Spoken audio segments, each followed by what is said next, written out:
Hi friends, good afternoon. আমি ভিডিওটা এখন আপলোড করছি, এখন কিন্তু দুপুর 12:30 বাজে। ভিডিওটা কিন্তু তৈরি করা হয়েছে রাতেই, আমি কিন্তু ছাড়তে পারিনি। তো তোমরা বুঝতেই পারছো যে এই ভিডিওটা কিসের হতে চলেছে। এতদিন ধরে আমি কিন্তু কখনোই তোমাদের সামনে এরকম ভিডিও তুলে ধরিনি, কারণ অনেক সমস্যার সম্মুখীন হয়েও ভিডিও করা ছেড়েই দিয়েছিলাম। জীবনের প্রত্যেকটা পা ফেলেছি, প্রত্যেকটা পায়ে আমার কষ্ট ছিল। এখন ধীরে ধীরে সেটা রিমুভ করার চেষ্টা করছি। তো আমি কিন্তু বাবাকে নিয়ে চলে এসেছি। দেখতেই পেলে প্রথমেই বাবা কিন্তু অসুস্থ কয়েক মাস ধরে। অসুস্থ মানে কি হয়েছে আমি আর ভিডিওতে বললাম না, তোমরা বুঝতেই পেরে যাবে। আমি কলকাতার চিত্তরঞ্জন হসপিটালে চলে এসেছি। তো যাই হোক, হসপিটালে এসে অনেক দৌড়াদৌড়ি ঝাপাঝাপি এত কয়েক মাস ধরে আমার দিদি আমরা করে যাচ্ছি। তো বাবাকে অ্যাডমিশন অলরেডি আগে করে নিয়েছিল, কিন্তু ইউরিনে একটু ইনফেকশন বেরোনোর জন্য আবার আমাদেরকে ডিসচার্জ করে যায় আমার বাবাকে। তারপরে আবার নতুন করে কালকে ভর্তির ডেট পাওয়া যায়, কিন্তু বেড মেলেনি, কারণ মেল বেড ওখানে অ্যাভেলেবেল না। তো বেডের জন্য দিদি অনেক চেষ্টা করেছে, সন্ধ্যা 6:30 পর্যন্ত পাগলের মতো খুঁজেছে, কিন্তু বেড পাওয়া যায়নি। এমনকি টাকা দিয়ে যে কিনে নেবে তারও কোনো পরিস্থিতি ছিল না। তো আমি এর মধ্যেই আমার খুব খিদে পেয়েছিল, দুপুর তখন 3টে 3:30 বাজে। আমি চলে এসেছিলাম ক্যান্টিনে। তো ক্যান্টিনের ওখানে খাওয়া দাওয়া করে আমি নিচের ভিউটাকে একটু তুলে নিলাম, আর এদিকে বাবার কাছে দিদি ছিল। দুজনেই যদি একসঙ্গে খেতে আসি তাহলে বাবাকে দেখার কেউ থাকবে না, ওই জন্য আমরা দুজনে অল্টারনেট করে এতদিন ধরে চলাচলতি করছি। আর আমার জামাইবাবুও সঙ্গে ছিল, কিন্তু কোনো কাজবশত সে আমার জামাইবাবু সেদিন ছিল না, তো আবার আসবে। তো যাই হোক, বাবাকে নিয়ে খুব ছোটাছুটি করা হচ্ছে, দেখি কি করা যায় লাস্ট পর্যন্ত, জানি না। এই হসপিটালটা খুবই সুন্দর, চারিদিকটা এতটাই ভালো, ভেতরটা পুরো টোটাল এসি, কোনো সমস্যা বাবাকে নিয়ে হয় না। দেখো, দূর থেকে তুলেছিলাম। তো সন্ধ্যার পরে বাবাকে নিয়ে বেরিয়ে পড়েছিলাম কলকাতা থেকে, কারণ বেড পাওয়া যায়নি। আবার নাম লেখাতে হবে বেডের জন্য শুক্রবার। সেই ডেটটা দিয়ে দিয়েছে, কারণ অনেক রকম ফাংশন আছে। ভর্তি নিয়েছে ডক্টরে, প্রেসক্রিপশানে লিখেছে, কিন্তু বেডের সঙ্গে ডাক্তারবাবুদের কোনো সম্পর্ক নেই। বেড পাওয়ার জন্য আমাদেরকে নাম লেখাতে হবে। নাম লেখানোর পরে আবার 7 দিন বা 5 দিন পরে বেড দেবে, এমনকি 15 দিনও হতে পারে। সেই জন্য আমরা এই গরমের মধ্যে সন্ধ্যা লাগবে 6:30 প্রায় বেজে গেছে, তখন আমরা আবার দিদির গাড়িতে করে, মানে আমার জামাইবাবুর গাড়িতে করে বাবাকে নিয়ে আমরা নিউ টাউন থেকে বেরিয়ে পড়ি। এটা পুরোপুরি কলকাতা নিউ টাউন, সবে আমরা বেরিয়েছি। আর যেতে যেতে আমরা বিশ্ব বাংলার ভিডিওটা আমি তুলেছিলাম। ভাবলাম অনেক দিন কোনো ভিডিও দেওয়া হয় না, মন মেজাজ ভালোও ছিল না। আসলে ভিডিও করতাম বলে অনেকেই অনেক পিছনে লেগেছিল, তাই জন্য ভিডিওর মানসিকতা ছিল না, মনে শান্তিও ছিল না। কিন্তু ভাবলাম যে নিজের ক্ষতি করে তো লাভ নেই, এবার থেকে একটা করে ভিডিও বা ভ্লগ দেওয়ার চেষ্টা করব। অনেক ভিউজ কমে গেছে, অনেক সাবস্ক্রাইব কমে গেছে, ভিডিও টাইম মেনটেনিং ঠিক নেই, বা মন মানসিকতাও ঠিক নেই, তাই জন্য। তো কলকাতা বিশ্ব বাংলা রেস্টুরেন্ট দেখছো, এটা ঝুলন্ত রেস্টুরেন্ট, যারা জানো না শুনে নাও।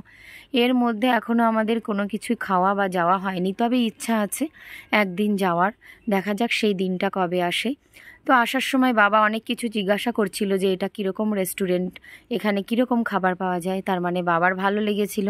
তো ট্রাফিক এত জাম থাকে সেই সময়, সোমবারের দিন, তার উপর আবার সন্ধ্যাবেলা, সব অফিস টাইমে ট্রাফিক জাম থাকার কারণে কিছু যাচ্ছি, কিছুটা আবার গিয়ে দাঁড়িয়ে পড়ছে।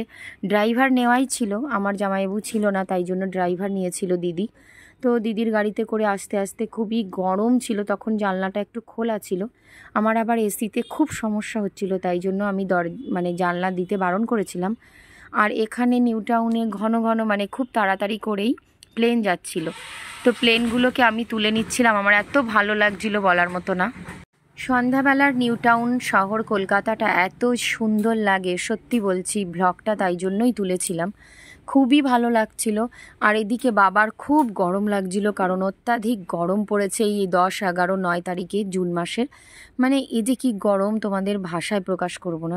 তোমরা নিশ্চয়ই জানো যে কতটা গরম পড়েছে, সেই এপ্রিলের 45 ছাড়িয়ে যাওয়ার মতন সেই গরম পড়েছিল। তো বাবার একদম ভালো লাগছিল না। তারপরে জানলার কাচটা তুলে দিয়ে এসি চালিয়ে দিয়েছিল, তারপরে বাবার ভালো লাগছিল। কিন্তু আমার আবার এসিতে খুবই কষ্ট হয়, আমি 4 চাকায় একদম পছন্দ করি না। কিন্তু উপায় নেই, কি করব, বাবাকে নিয়ে যেতে আসতে হলে তো দিদির গাড়িতেই যাওয়া আসা করতে হবে। না হলে যদি একটা গাড়ি ভাড়া করা যায় তাহলে কত টাকাই না পড়ে যেত। ভাগ্য ভালো নিজের দিদির গাড়ি আছে, তো সেই কারণে আমাদের অনেকটাই উপকার হয়েছে বা হচ্ছে। তো এইভাবে ধীরে ধীরে ধীরে ধীরে রাস্তা ক্রস করছি, আর অনেক কিছু ভাবতে ভাবতে চলে এলাম। জানি না বাবাকে কতটা কি রিমুভ করতে পারবে ডাক্তার, তবে মনের মধ্যে একদম অশান্তি, ভালো লাগে না, চিন্তা। ছোট ছোট ভাই বোন 4টে আমরা, তাই বাবা নিজে হাতে হাতুড়ি পিটিয়ে কাঠমিস্ত্রির কাজ করে মানুষ করেছে। সেই জায়গায় দাঁড়িয়ে বাবার কিছু হয়েছে এই 72 বছর বয়সে, মানে ভাবতেই পারি না। এত বছর বাবার কোনো দিন কোনো ওষুধ লাগেনি, কোনো কিচ্ছু লাগেনি, বাবার শান্তিতেই ছিল, মাকে নিয়ে খুব ভালোই ছিল। কিন্তু হঠাৎ করে একটা বড় রোগ বাবার মধ্যে প্রবেশ করেছে। সেই রোগের নামটাও এখন আমি ভিডিওতে তুলতে চাই না। শুধু এইটুকুই ভগবানকে প্রার্থনা করি যাতে বাবা কিছুটা দিন বেশি বাঁচে, যাতে কয়েক বছর আর বেশি বাঁচে, ব্যাস এইটা নিয়েই আমরা সবাই প্রার্থনা করেই যাচ্ছি। তো এইবার আমরা ধীরে ধীরে ভিডিওর শেষের দিকে চলে যাচ্ছি, মানে বাড়িতে। যেতে যেতে দেখো কলকাতার শহরটা কত সুন্দর। গোটা শহরটা তো আর তুলে ধরতে পারলাম না, তবে যেটুকু সামনে পেয়েছি গাড়ির মধ্যে থেকে তুললাম। ভিডিওটা পুরোটা দেখো, আর প্লিজ লাইক করে একটা কমেন্ট করে দিও, অবশ্যই সাবস্ক্রাইব করো। অনেক দিন ধরে ভিডিও কিচ্ছু দিতে পারি না, ভিডিওর একটা টাইমিং নষ্ট হয়ে গেছে, যার কারণে সাবস্ক্রাইব আর ভিউজটা হচ্ছে না। তো যদি প্রত্যেকটা দিনে একই টাইমে ভিডিওটা দিতে পারতাম তাহলে আগের মতন আবার সব কিছু ঠিক হতো। কিন্তু কিছু টেনশান করি না, কারণ কি আমার ফেসবুকে 1 লাখের উপরে ফলোয়ার্সটা কষ্ট করে করেছি। আর যাই হোক, সেখানে কিছু না কিছু ভিডিও রোজই দিচ্ছি, কিছু না কিছু পোস্ট রোজই করছি। তোমরা প্লিজ সোনালী বিশ্বাস সার্চ করে নাও, দেখতে পাবে আমার ফেসবুক আইডি। আর একটা আছে প্রোফাইল, সেটা সোনালী শুনু, SUNU। তো এই দুটো আমার আইডিতে বেশ কিছুটা ফলোয়ার্স হয়েছে। ওই দুটোকে নিয়েই এখন মানে বেশি ভাবি, ইউটিউবে ভিডিও দিতে পারি না, ভিডিও তৈরি থাকে কিন্তু সত্যি বলতে ছাড়বো সেইটুকু টাইম পাওয়া যায় না। আর যখন টাইম পাই তখন আর ইচ্ছা করে না। তো এত ট্রাফিক দেখো, বাড়ির দিকে প্রায় চলে আসিনি, ভিডিওটা শেষ করতে চলেছি। তোমরা বন্ধুরা যারা যারা নতুন বন্ধুরা দেখবে প্লিজ একটা সাবস্ক্রাইব করো, আর আমার ফেসবুক আইডিটা ফলো করে লাইক করে দিও, সোনালী বিশ্বাস আর একটা সোনালী শুনো। তো পাশে থেকো সবাই। আমার কিন্তু খুব ঠান্ডা লেগেছে, গলাটা বসে গেছে, তাই জন্য আমি ভালো করে কথা বলতে পারছি না। খুবই কষ্টর মধ্যে রেকর্ডিংটা করছি, ভালো শোনা যাবে না হয়তো, কিন্তু তাও তোমরা কষ্ট করে শুনে নিও। আজকের ভিডিওটা কিন্তু এখানেই শেষ করলাম। সবাই ভালো থেকো, সুস্থ থেকো, সুন্দর থেকো, আর আমাদের মতো ছোট ছোট ইউটিউবারদের সাপোর্ট করো। তোমাদের একটা লাইক আর সাবস্ক্রাইব কিন্তু আমাদের অনেক আশীর্বাদ, অনেক অনেক মনটা ভালো করে দেয়। তো যারা যারা আমাকে ভালোবাসো আমার ভিডিওটা পুরোটা দেখো প্লিজ, এইটুকুই আমার প্রার্থনা। আর অবশ্যই চলে যাও আমার ফেসবুকে, ওখানে প্রতিদিনের একটা না একটা আপডেট পাবে, কাইন্ডলি ঘুরে এসো।